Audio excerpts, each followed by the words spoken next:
Kembali dalam program Impact bersama saya Peter Gonta dan kita masih bersama narasumber saya Pak Jimli Asidiki, Ketua ICMI dan anggota DPD RI. Saya ingin menanyakan Prof. Jimli, perubahan konstitusi Indonesia pada tahun 1999, ada yang mengatakan ini ada tunggangan daripada orang luar. Kenapa? Sebelumnya kita mempunyai MPR dan kita mempunyai DPR. Tiba-tiba ada DPD. Dan sebetulnya dulu sudah ada utusan daerah tentunya. Nah, utusan daerah ini merupakan salah satu unsur di MPR, tapi tidak di DPR. Tapi sekarang menjadi utusan khusus. Apa utusan khusus itu? Di mana sekarang Pak Jimli juga adalah merupakan salah satu anggota DPD. Ya, dulu dia tidak terlembaga sendiri, dia unsur dalam forum MPR untuk mengambil keputusan terkait dengan MPR, mengubah undang-undang dasar, memilih presiden, itu pekerjaannya, sehingga utusan daerah dianggap itu triple representatif, ya, yang melengkapi sistem perwakilan politik DPR, sistem perwakilan golongan, utusan golongan, functional groups, dan ini kepentingan-kepentingan daerah supaya mereka ikut menentukan memilih presiden. Nah, tapi itu kan di forum MPR. Nah, sekarang dia ditambah menjadi di forum legislasi dalam rangka membuat undang-undang. Dulu tidak dalam rangka membuat undang-undang, tapi dengan kewenangan yang ada sekarang itu sangat minimal. DPD itu hanya memberi pertimbangan, memberi usul, memberi saran, tidak mengikat. Maka setelah 17 tahun kan boleh juga dievaluasi. Adanya DPD ini seperti sama aja dengan tidak adanya. Nah gitu. Jadi kalau tidak ada keinginan untuk memperkuatnya, untuk apa ada lembaga ini? Kembalikan aja ke seperti lama. Nah itu bisa jadi bahan renungan. Intinya para penentu kebijakan sesudah 20 tahun reformasi kan boleh evaluasi.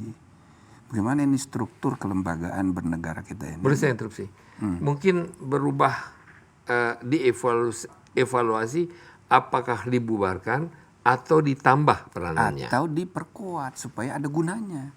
Sama kayak komisi yudisial. Itu kan dia pekerjaannya dua. Satu, untuk mengusulkan pengangkatan hakim agung. Dua, untuk menjaga dan menegakkan kode etik hakim. Nah, saya mendorong supaya urusan etik itu diperkuat. Bahkan bukan hanya untuk hakim, untuk semua pejabat. Siapa yang bisa menentukan itu? Nah, itu kan perubahan lagi undang-undang dasar. Jadi, sedangkan untuk mengangkat hakim agung kan bisa pansel.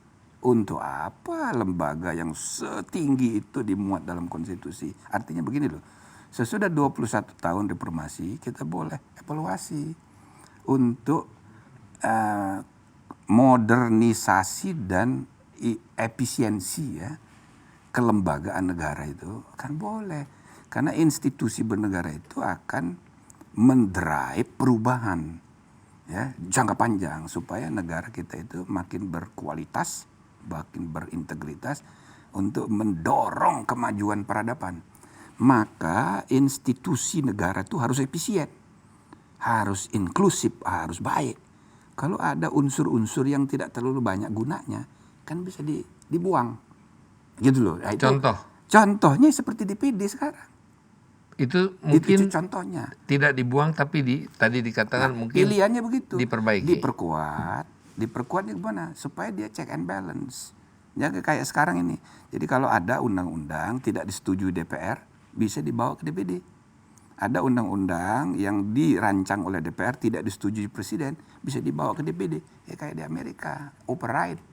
Walaupun tidak usah sekuat di Amerika, tetapi paling tidak ada gunanya. Gitu loh. Nah, saya sendiri sudah mengusulkan rencana. Siapa? Misalnya. Saya sudah usulkan untuk ide menghidupkan kembali GBHN misalnya. Nah, jadi bagaimana GBHN dirancang dengan memberi peran kepada DPD. Intinya DPD itu ada kerjaan.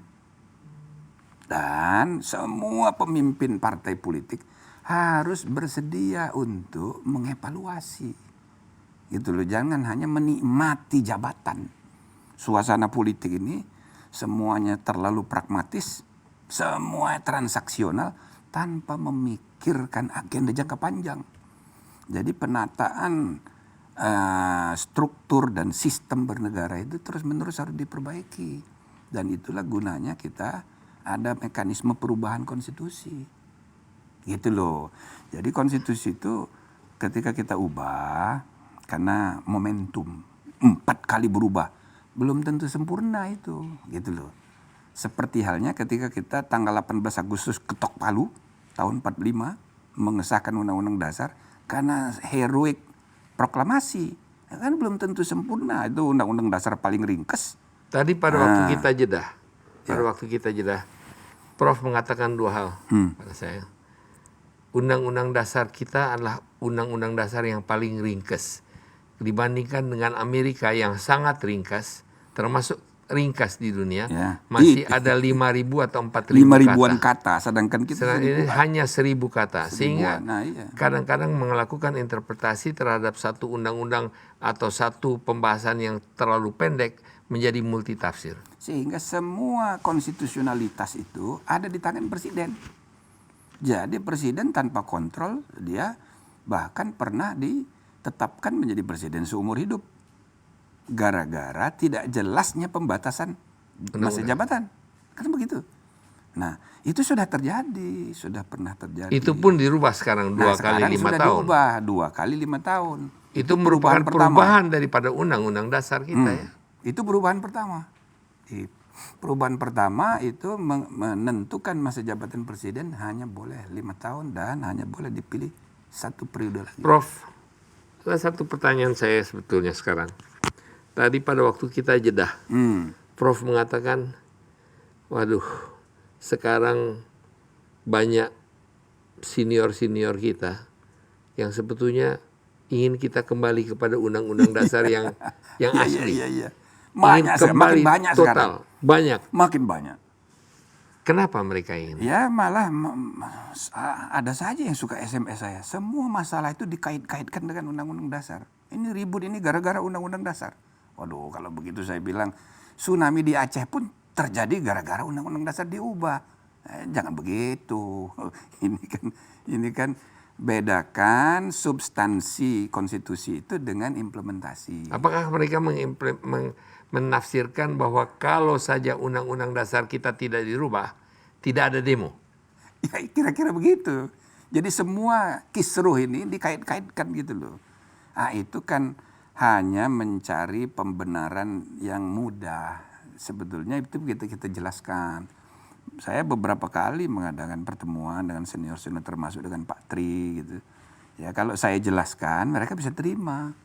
Nah tergantung bagaimana kita menjelaskan bahwa konstitusi itu ya bagaimanapun kehendak sejarah harus berubah. Dan dia bisa berubah, 1, formal amendment, perubahan resmi. 2, melalui interpretasi. Interpretasinya itu yang mengikat melalui putusan mahkamah. Mahkamah konstitusi itu berisi interpretasi. 3, melalui constitutional convention atau praktek. Jadi praktek itu bisa mengubah konstitusi itu. Asal dia diterima dengan baik, itu kan sudah banyak yang kita Prof, lakukan. saya mau tanya, satu hal yang sangat menarik barusan Prof mengatakan, fungsi daripada Mahkamah Konstitusi adalah untuk menerjemahkan atau menafsirkan apa perubahan-perubahan yang kira-kira dapat diimplementasikan, dapat dirubah atau tidak. Ya. Tapi kita melihat sekarang banyak hal sedikit-sedikit mau dibawa ke Mahkamah Konstitusi. Jadi kegagalan di parlemen bawa ke sini, selalu begitu. Tapi tidak apa-apa, itu kan jadi mekanisme kontrol juga sehingga pemerintah bersama DPR jangan sembarangan bikin undang-undang. Ya kan? Sebab ada forum tempat mengujinya dan MK diberi kewenangan membatalkan. Jadi kalau parlemen itu legislator positif mengadakan norma, MK itu legislator juga tapi negatif meniadakan norma. Kenapa saya mau bertanya ke situ? Kebetulan kita ada hubungannya juga dengan masalah undang-undang penyiaran. Ya. Sekarang undang-undang penyiaran oleh karena perubahan zaman, adanya streaming, adanya YouTube, orang membawanya ini ke Mahkamah Konstitusi agar supaya dilarang. Tepat tempatnya atau salah tempat? Ya bisa tepat karena begini, karena yang diuji bisa dua hal. Satu, substansi kebijakan yang tertuang di undang-undang itu. Nah, yang kedua, proses pembentukannya. Nah gitu, ya misalnya kayak undang-undang cipta kerja, orang banyak mempersoalkan bukan hanya substansinya tapi prosesnya. Kok cepet-cepet? Nah gitu. Nah tapi kalau substansi, orang mau kaitkan dengan ide, ya kan, yang terkandung dalam konstitusi sebagai kesepakatan tertinggi. Kalau disepakati bahwa misalnya peranan negara itu tidak boleh dilepas dalam mengendalikan kebebasan, misalnya gitu kan. Tiba-tiba ada aturan di undang-undang penyiaran yang bebas sebebas-bebasnya menyerahkan kepada mekanisme pasar, misal gitu ya. Nah ini kan bisa dipersoalkan orang. Jadi inkonstitusionalitasnya sepanjang menyangkut substansi ide itu. Nah gitu. Jadi kalau bisa ditemukan itu reasoning, constitutional reasoningnya, bisa. Oh jadi bukan hanya ada urusannya dengan perundang-undangan atau bentuk atau konstitusi negara, tapi juga perundang-undangan yang berada di bawah detail yang ada di bawah perundangan. Kalau di bawah perundang-undangan, jadi undang-undang, konstitusionalitas undang-undang di MK, diujinya. Kalau legalitas peraturan di bawah undang-undang, itu di Mahkamah Agung. Nah itu yang sebetulnya pertanyaannya. Jadi sebetulnya hal-hal seperti ini di Mahkamah Agung. Di Mahkamah Agung. Tapi Mahkamah Agung ada lagi membingungkan. Kenapa? Karena mereka Mahkamah Agung adalah orang kalau kita melakukan revisi atau meneliti kembali satu perkara, Mahkamah Agung juga masalah masalah kehakiman. PK. Tapi PK peninjauan itu kembali. menyangkut kasus konkret. Pidana, perdata. Tapi kalau ini judicial review. PK adalah konkret. Konkret. Kalau undang-undang adalah hal yang tidak Abstrak. konkret, abstrak. Nah, jadi ini yang objek yang diperkarakan public policy, bukan kasus, bukan orang, bukan subjek, tapi ini ide yang dipersoalkan. Jadi misalnya ketentuan atau kebijakan di PP atau di Perda bertentangan dengan undang-undang, dibawa ke Mahkamah Agung. Oleh Mahkamah Agung batalin. Tapi kalau undang-undang, itu tempat membatalinya di MK.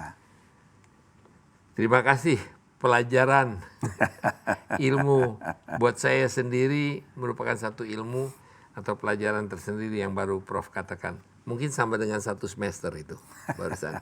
Tapi dalam sistem bernegara demokrasi konstitusional, mekanisme judicial review ini perlu diinstal dan itu sesudah reformasi kita kenalkan. Di negara-negara yang sudah berkembang ya, itu sudah biasa. Nah, kita masih baru. Nah, jadi masih bayi kita mendirikan MK baru 2003. Negara ke-79 bikin itu. Baru? Iya, baru. Nah, coba lihat. Semua negara bekas komunis yang berubah jadi demokrasi, semua bikin MK juga. Nah, karena memang ini ciri baru dari demokrasi pasca modern. Jadi, Constitutional Court itu sesuatu yang alamiah di mana-mana. Kita jelas sebentar. Ya. Pemirsa, jangan kemana-mana. Dialog yang sangat menarik. Satu pelajaran mungkin yang kita dapat simak dari pembicaraan kita dengan Prof. Jemli Asidiki. Akan kita lanjutkan pembicaraan kita seusai jeda berikut ini. Tetap bersama kita di program Impact.